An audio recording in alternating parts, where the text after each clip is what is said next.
I've spent the past few months navigating my mom's healthcare crisis from Seattle while my sister handles things on the ground with my dad in New York. And then somewhere in the middle of all of this, I started having conversations with women and some men about how our mothers shaped us, how we show up, what we carry, and what we're trying to unlearn. What she taught me is a series of honest conversations about that influence. Good, bad, somewhere in between. Because whether your mother was your biggest advocate, your greatest challenge, or somewhere in the middle, she left a mark. And that mark is still with you today. I'm Jill Consor Beck, founder of Go Long. Let's get into it. Today, I'm here with Dita Guth. She is based in Amsterdam, and it's the day after King's Day when we're recording this, which is kind of like July 4th. So give her a break today because she had a really good time last night. She took such great care of us when we were in Amsterdam earlier this year, and we just really enjoyed getting to know her. I'm so excited to have her on the show. So Dita, welcome to the show. Thanks. I'm so honored. Oh, little old me. Well, we're both about the same height. It's so true, but such great things come in little packages, damn it. Damn it, that's right. Hopefully we'll get to different four-letter words in this conversation. So Dita, tell us a little bit about yourself. I am just your typical nomad, born in Honduras to a Dutch father and an American mother, and grew up very nomadic in my ways. I am proud to say that I am now living in the seventh country. So this too has shaped me. This started from my mom to be nomadic, which I really appreciate because this definitely was a key factor in the formation of who I am. I always was a nurturer because my mom wasn't. I say this in the most comical of ways. I could tell you a cajillion stories about her, but in a way, her being a non-nurturer made me be even more of a nurturer and more of a caretaker. I chose very early, actually it was chosen for me to become a member of the culinary industry when my dad, he bought me, I'll never forget, he bought me a Julia Child's first book when I was 8 and handed it to me and said, "Save this family," because oh my God. No, I don't. You wanted to know my story. This is my story. Because my mom could only make chicken, and she made 400 different kinds of chicken, and they all tasted the same. So, like, dinner went like this. Dita, dinner's ready. What are we eating? Chicken number 412 with the walnuts in it. And it was awful. It was so awful. Not like French roast chicken, like Julia Child, like, so, okay. Because I love a good roast chicken. You know that. No, but you can't eat like chicken every single day. The only reprieve that we got was Thanksgiving, which she made a turkey. And the first day was really good. But since we were a family of 3, because I'm the only child, it was like turkey every single day. Turkey cacciatore, stir-fried turkey, turkey burgers. And I was gobbling after that turkey myself. So my dad introduced me to cooking and I started learning how to cook. And I told my parents that I had every intention on going to culinary school. My mom said, "Over my dead body, because you got to be a doctor or a lawyer." Oh, yeah. Okay, listen, we'll compromise. I'll get my master's. So she was happy with that. But then I went right back into the culinary industry. I think you brought up a really interesting point, though, because I was talking about this with my sister. By the time this episode goes, my sister's episode will have aired. She's a guidance counselor. But guidance counseling wasn't like a defined career path. It was like be a doctor, lawyer, teacher type of thing, right? So it's interesting for our age, in terms of like the Gen X, there weren't these like different types of career paths. They were very, very defined in terms of what you were going to be doing. And I think that's an interesting point in terms of what your mom's expectations were. I can't blame her for that. For her to say doctor or lawyer was actually very avant-garde because she came from a generation that dictated you needed to be like the wife of somebody, right? You had to be the mother of somebody. And that's who she became. So for her to say that at least she wanted me to have a profession was a big deal because my mom was the classic debutante, right? I mean, if you can picture it, with the long cigarette holder. It was, no, it really, it was Hepburn. It was Breakfast at Tiffany's. So this was it. I woke up and my mom was like, with her cigarette in the hands and her little teapot, right, with a Rothschild china, and she would go, "I'd like some more tea, please." Like, that was my mom. It was so comical, but I wanted more. I just wanted to take care of people because I think maybe intrinsically she had instilled this sense of nurturing, because I knew what it was like not to be nurtured. She Yeah. was great. I mean, I could tell you the difference between a shrimp fork and a dinner fork by the time I was 5. I could tell you the difference between Bach and Rachmaninoff. No problem. This stuff that we know now, like my daughter knows now, forget it. Survival skills, street smarts, Yeah. hustling. Fuck that. That was nowhere. Oh, there's a Yeah. 4-letter All right, word keep for going. you.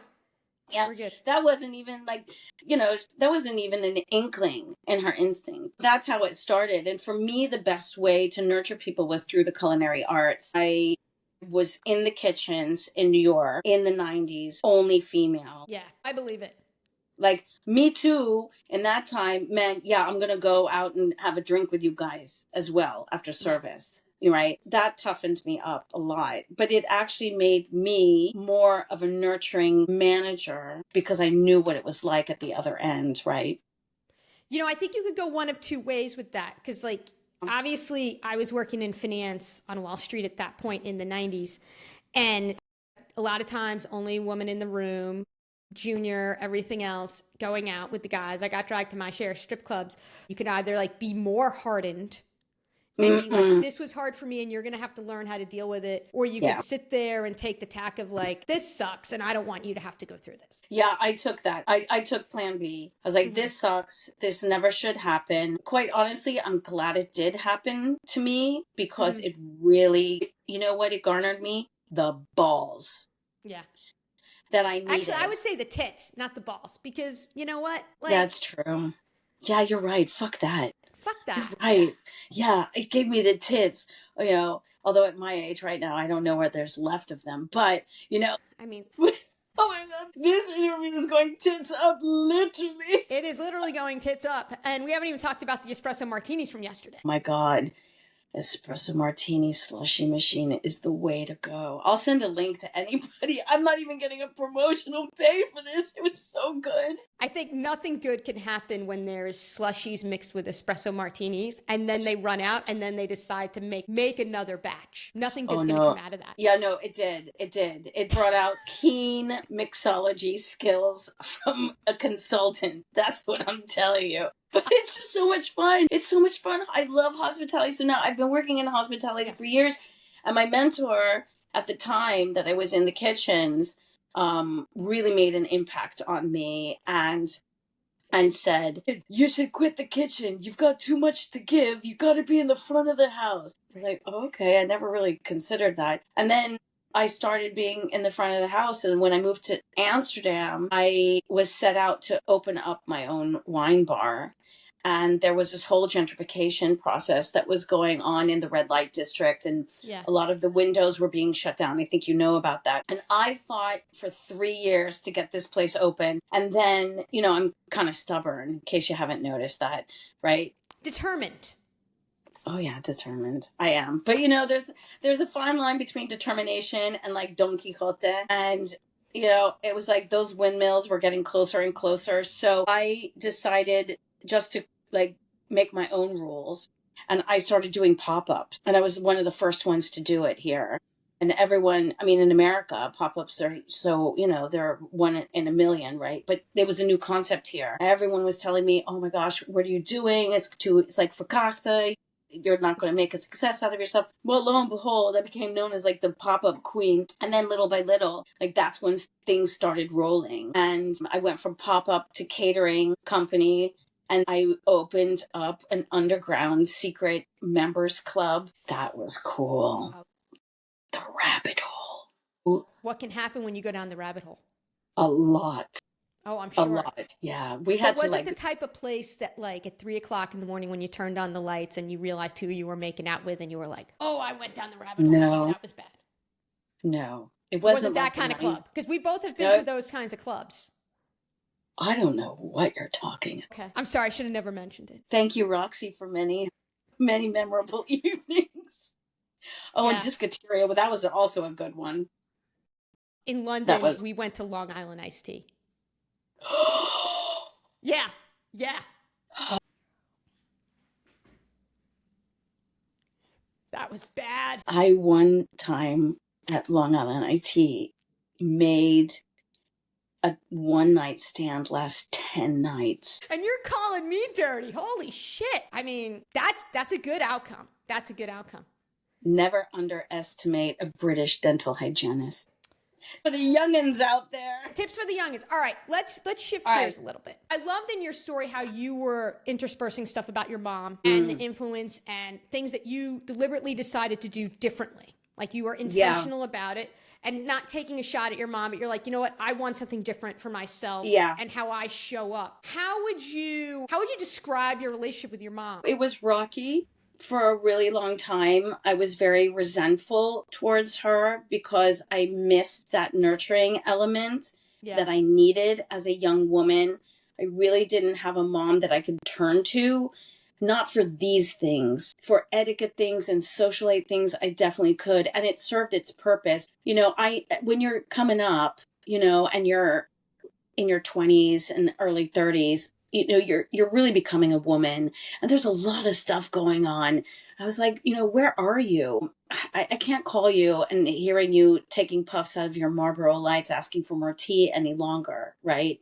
So it was really rocky up until I had a daughter. So it was, I would say, was a good 20 years. I said to myself, okay, you know what? I am going to draw the lessons from my mom of how not what kind of mother I don't want to be. I knew that I owed it to my daughter and my mom for them to meet. So we started going regularly to visit her. Things were always really tense. She loved my husband. Everyone loves my husband. I'm always the bad cop. He's everybody's, golden boy. It just was very tense because I didn't follow the life that she wanted me to. She didn't understand my rebellious ways. And it was tough because I just didn't get that. I didn't get the approval that I needed from her, right? Yeah. But things really turned when I came home from a girls' weekend. And where was she living at this point? She was in Sacramento, California. Okay. I was in Amsterdam, and my father had just passed. Mm-hmm. And we started getting more and more visits. And then 4 years after, I was coming home from Dublin with my girlfriends. Stefano, my husband, was in Italy picking up our daughter, who was spending time with my in-laws. And I got a message on my cell phone from the activities director of the senior center where she lived, saying that my mom had been admitted in the ER for cardiac arrest, and I needed to go. Stefano and Dita came back, and then the very next morning we flew out to California, and things just took a turn. She already was living with dementia. Yeah. She had a DNR. They resuscitated her. Yeah. It sucks. It sucks. I've seen those situations happen. It's terrible. It's horrible. I mean, you just kind of feel helpless because I had the tits then, because I was 40. Dita was born. I was 47 when this happened. I was able to fight Goliath, and I will never forget that when we arrived, she suddenly became lucid. It was as if she was waiting for me to arrive. I'm going to get really emotional here. She had told me that I was an outstanding daughter and that she was really proud of everything that I had accomplished and that I was an extremely great mom. We were able to talk, and I was able to forgive her and let it go because there's no sense in hanging on to anger. Yeah. It only toxifies yourself, and it also limits your ability to love other people. It right? does. It does. I absolutely agree with that. And you've met what kind of person I am. I love to love. So it was very, very cathartic. And then I fought the hospital tooth and nail, and I told them, I don't want to sue you, which is probably like the last thing that an American hospital administrator is going to hear ever. I'm not going to sue you, but I want to pull the plug on my mom, and you're going to let her die here in peace, and I don't want to see a single bill. And they let me do it. And I pulled the plug on my mom. I can only imagine how getting that kind of closure, like the mixed feelings about it in terms of it took something that drastic for that closure to happen, but the validation of that closure, that must have been like the range of emotions going through you must have been extraordinary. It was all in one. I was angry. I was in fighter mode. I was sad. I felt like such a loss already because, finally she had said these words that I wanted her to say all of my life. We probably could have built an extremely, amazing relationship. But you know what? I feel her all the time. And when I'm in fighter mode, fighting for what I believe in, I just totally feel her. So she's always with me, and that is good enough for me. So is there something that has come out of your mouth while parenting little Dita that you have been horrified by, that your mother said and you're like, I'm never going to say that, and all of a sudden it popped out of your mouth? Yes. Okay. I admit we all make mistakes, but there have been times that I have said, I am not your mom for the next 3 hours. But she, on the other hand, is so chill that she just knows. And then we'll talk about it. And then I'll say, hey, listen, I flipped a chip. I'm really sorry. I didn't mean it that way. I love being your mom. And then, I don't know, she's really wise. She's like, oh, it's okay, Mom. We all have bad days. It's okay. But my relationship with her is far different than that of my mom. I mean, probably too much for her taste, but we're very communicative. I'm very involved. I tell her all the time that as long as she's happy, I don't give a shit what she does. Right. Because we take that for granted, this happiness thing, right? I also think that the happy thing could be a little weaponized a bit in terms of like happy, as opposed to enjoying your life and doing the things that make you feel positive. Right? Yeah. I like to see it as I'm not happy. I feel extremely rewarded and fulfilled. That's how I feel now. Yeah. It took me a long time, but I'm really at a place where I'm like, oh my God, I love what I do. I love the people that have found me because we're on the same frequencies. I really love who I am. And that's a lot for a woman to say. Yeah. That's a gift. Yeah. Well, I also think you should give the same respect to your tits, that regardless of your age, that they're still there. And so I'm just going to say that. Okay, I'll try. Do your best. That's the differentiation. And I think that's why I'm in a place to nurture and mentor other women, right? Because I feel very liberated. Like, I'm like, oh, hey, I'm actually kind of doing everything that's really fulfilling me. And I did it on my own. So I really want to infuse that in the next generation because there's so much doubt going on with this young generation. What did you watch your mother carry, even in spite of like your differences growing up? What did you watch your mother carry that no one acknowledged? The judgment that she suffered from my grandmother. Her mom. Yeah, she carried a lot of that. Mm-hmm. She was made to feel like the black sheep by her own mom. So, history kind of repeats itself unless you're willing to break the chain consciously. It takes a lot of work. My mom was made to feel like the black sheep in her family. Her parents divorced in 1950, which was unheard of back then. She was like a year old, and they both remarried, and they both had other kids. Mm-hmm. So, and my maternal grandmother also grew up in a very, we'll say, strict household. Mm-hmm. So you can only imagine the recipe for what that would cause for my mom and how that impacted the next generation. So I can totally relate to what you're saying there, in that you're trying to like deal with the fact that you're going through your shit, but you're also like understand once you get to a certain age where you're like, well, grandma's shitty to mom. Then you like are old enough to make the connection like, well, maybe that's why mom is like that to me. And then you have to sit there and then get some separation to kind of say, do I hold that against her? Like, how do you reconcile that? And that's what therapy's for. Highly recommend. Yeah, but and I feel like that's a thing. It is a thing, and I wasn't able to recognize it until I was a mom. I think you need some kind of, there's something that has to happen, and you need the separation. Like, I moved across the country. right? Yeah. There's a number of things that you have to do to have that kind of act of God intervention. Yeah. Parenthood is one Totally. of them, right? Parenthood is one of them. Moving abroad is Yep. another. I mean, try moving from New York to Italy without a work permit, not speaking a lick of Italian. That was a great one. Yeah. Great life lesson. And man, did I I hit bingo because I met my husband there 7 years later. Yeah. But that was like, okay, really?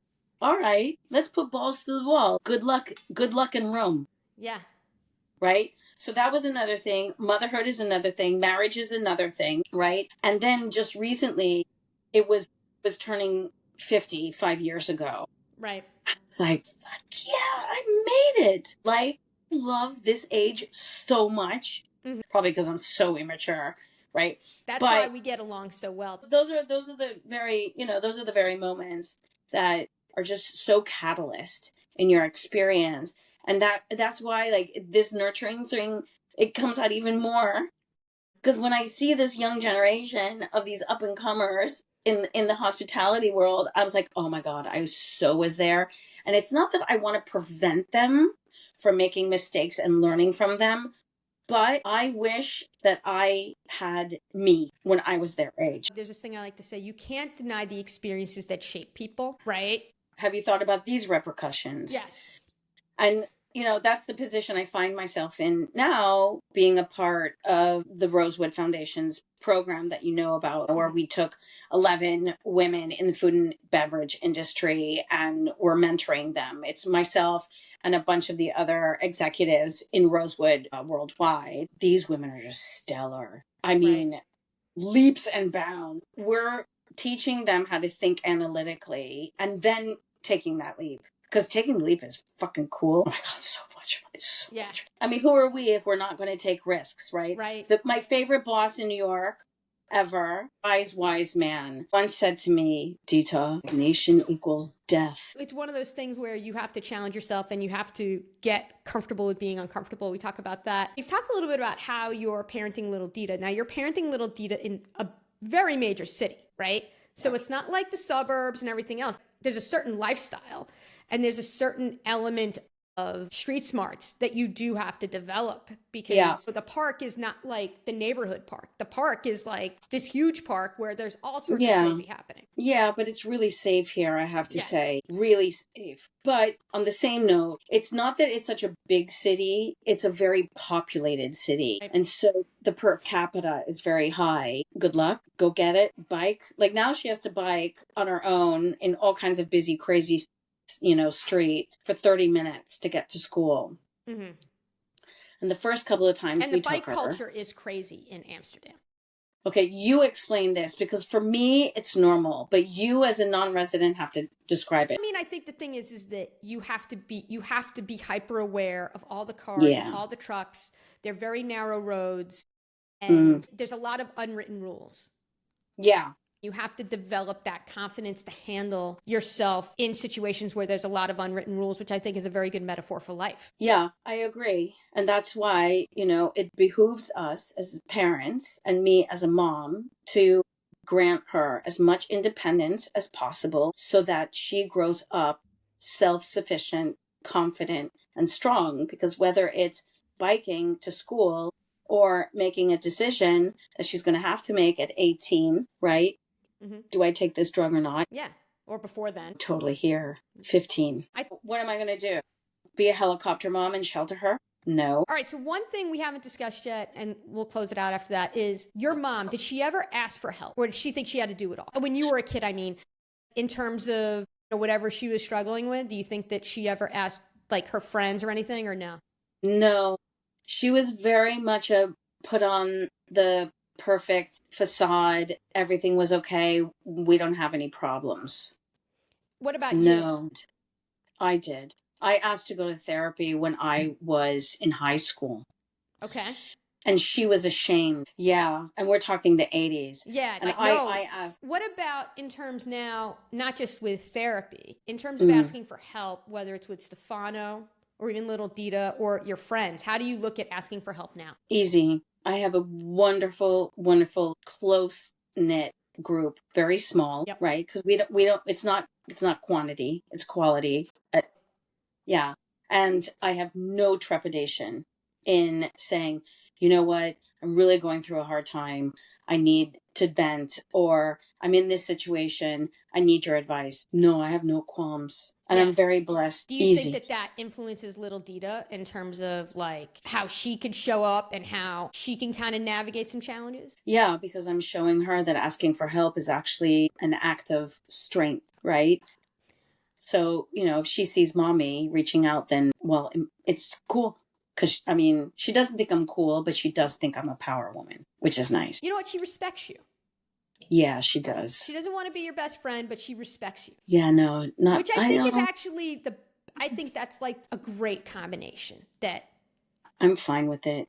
I don't want to be her bestie. I want to be her But I think you could still walk that line. I can. Not being like you don't need to talk to her about Long Island iced tea and what you did there, or at Roxy. Like, you don't need to talk about that at this point in your life. But No. But if she's like worried about something and you want to be able to be like, okay, here's how you could navigate that. Yes. She can come to me, and she knows it. I mean, like I said, I'm far more vocal than she is. Like, they get sex ed really early here in the Netherlands, which I'm totally for. The sooner the better. I mean, it's better than, learning how you get pregnant on the school bus and Jamie Goldstein tells you and you barf all over the school bus. Oh, did that happen to you? Jamie Goldstein? Jamie Goldstein. Can you believe? I remember this fucking name. Yeah, so it's better. And she just doesn't want to talk about it. And that's fine. I mean, she's not ready. When she's ready, then she knows she can come to me. So with that, she knows that asking for help is a sign of strength. Mm-hmm. But talking about your feelings and your concerns also, that's very, very important because, I couldn't talk about this stuff. Yeah. Now I have diarrhea of the mouth. I talk about anything. We talk about all the things. Everything. There's the WhatsApp chats, there's the Signal chats, there's the text threads. Yeah. There's also Telegram, there's Slack. You name it, I know it.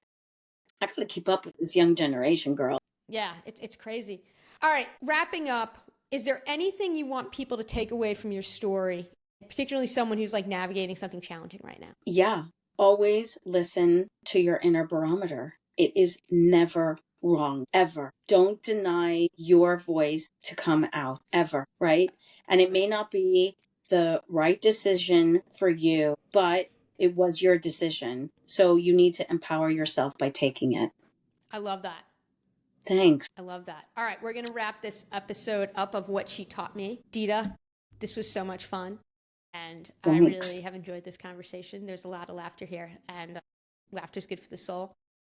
And with this episode, just telling you, Go Long is an accountability coaching service. Work by text. And What She Taught Me is a series of honest conversations with people navigating all the things. And so with that, remember, it's your life. Go the distance, go long.